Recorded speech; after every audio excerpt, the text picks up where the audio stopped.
Now, this is going to be actually another subject. This is going to be what happens to evergreens in the winter, because there seems to me to be quite a bit of confusion about this. Now, gardeners have had to adjust to the fact that during the winter time they are looking at their evergreens. They're tidy, they're as they always have been, they look quite healthy, they look okay, they're fine, no difference.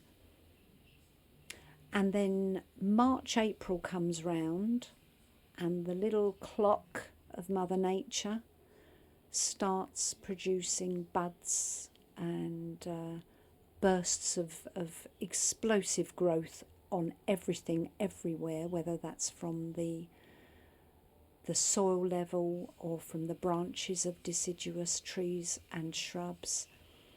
And all of a sudden, the evergreen that you've been looking at is stone dead. It's as dead as a dodo. Completely dead, in what seems to be a light switch moment, where last week it was fine, this week the whole thing is brown and you can't work out why, you don't know why. What I'm suggesting, which is something that I worked out a number of years ago, and it makes sense for me, and it's given me a little bit of comfort that I haven't done anything wrong within my gardens.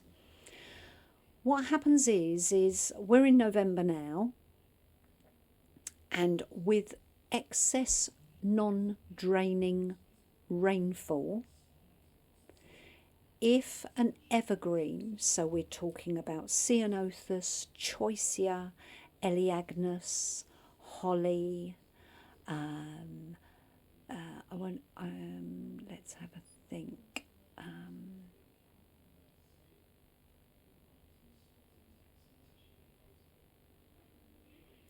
No, I'm going to leave it there for that selection.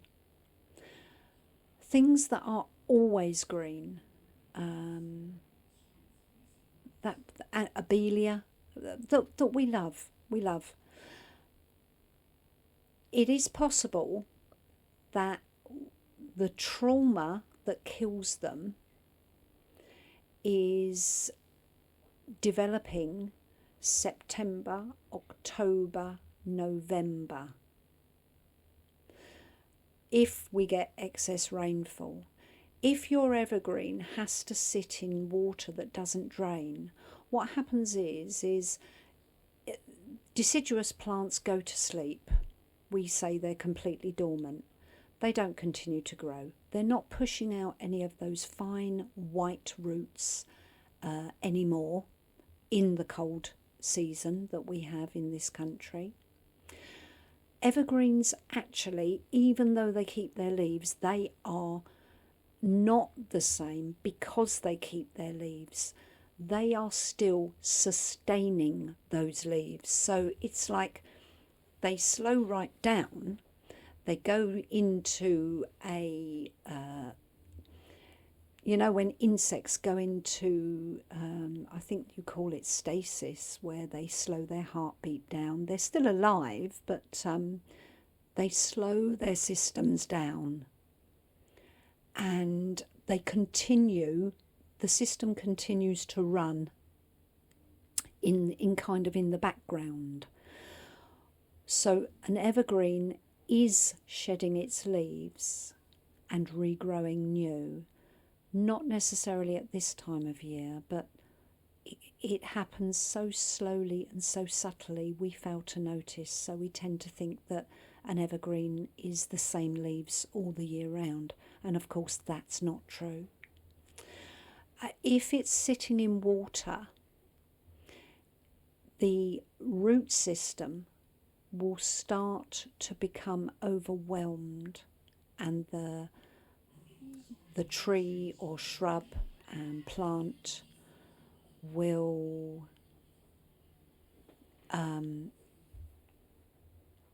begin to go into significant trauma.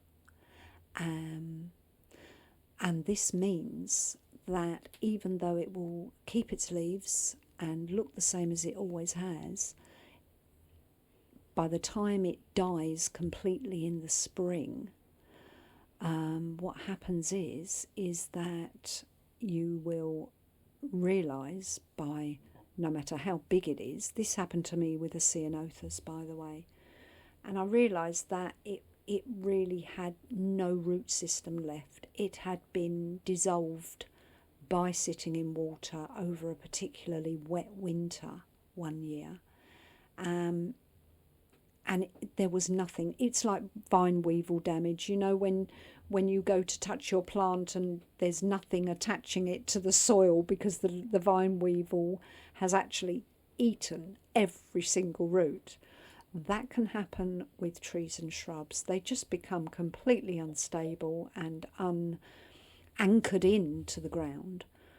And so that's when they are dead, even though they appear to be perfectly healthy and alive. Now, if you have an area in your garden that doesn't drain, or that frequently is not draining as it used to, what we can do is plant shrubs and trees in these areas. A little bit proud. B, we can put in layers of stone, grit, pebbles, anything to provide drainage. Really good quality homegrown compost with non-free draining clay, as most of the people that follow me are gardening on. The only way to break the clay down is not lime, never imported topsoil, never mixing in or trying to dig in grit or sand. The only way to break down heavy clay is with farmyard manure, decent manure, which is completely, it's just rotted poo. It doesn't necessarily need to smell. It is just organic waste, poo waste. Lay that on top of the soil in spring and in autumn, twice a year, never digging it in. I absolutely promise you, this is exactly what I did at my old property. Over a number of years, you can end up with clay that is diggable, fluffable, manoeuvrable. It does everything that all the other things I've suggested that you don't do. It combats that. So you can break down the clay with a decent layer, and a decent layer by a decent layer, I mean 3 inches, and that is really thick and expensive unless you have access to really well rotted manure. And by the way, it doesn't matter what manure it is, chickens, sheep, horses, as long as it is completely rotted. It would be, at that stage, it would be black, more than likely full of worms.